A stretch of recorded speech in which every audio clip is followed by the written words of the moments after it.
हाय सांग मैंने जय जगन्नाथ आउटे वीडियो को आपको स्वागत। देखो मुझे खेली सारिक आसली जो 5टा 5:30 है अंधार अंधार है आपको देखा तापर मत भोक लगी बहुत जोर मुझे भाविली किसी गोटे खाई किसी खाईदे देखिए देखी आसला बेलू मुझे बाटर देखिली गोटे स्टल जो भाउज पकई बैगणी बिरिवड़ा चप आउ डाली बड़ा पकुड़ी चटनी बहुत गुड़ा भेराइटी पकई तो भाउज को पचारि कौन कौन मिलूँ कहले देखी तो पार्थ हसी देते मैंने हसी भी देते से कड़े भी पड़ी ब्रेड चप एगुड़ा सब अच्छे आप देखते तो आम टे खाई टेस्ट करवा आमि लगे आपको कह स्टल आम अच्छी संतराढ़िया कॉलेज मात्र 100 मीटर दूर अच्छी स्टल आप जो मैंने भी जानते हैं संतराढ़िया कॉलेज पाखापाखि खोजिले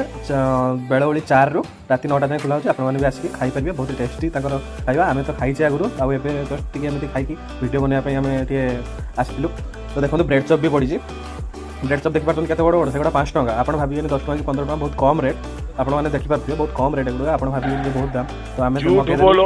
बरा बैगण ता सहित चटनी आम मगेदेलु देखिपारे आम प्लेट रेडी होची चप डाली बड़ा और बैगणी आसो चटनी चटनी आसला मुझे भाज कहली टे पियाज भी पकईदेव ये कटा होता पियाज पियाज कटा होता से पियाज भाज किसी पकईदे जोटा कि हिंदी में कहते लच्छा पियाज देखो क्या सुंदर आम प्लेट सजाई तो खाई रिव्यू देवा देखो केमी कौन लगे तो मुझे धरेदेली से भाई को मोबाइल भिडियो कर तो देखो बैगणी नेली चटनी बुड़े डिप कर खाई देखो बढ़िया स्वादिष्ट आप भी आसतु खाई रिव्यू दिखाँ जय जगन्नाथ।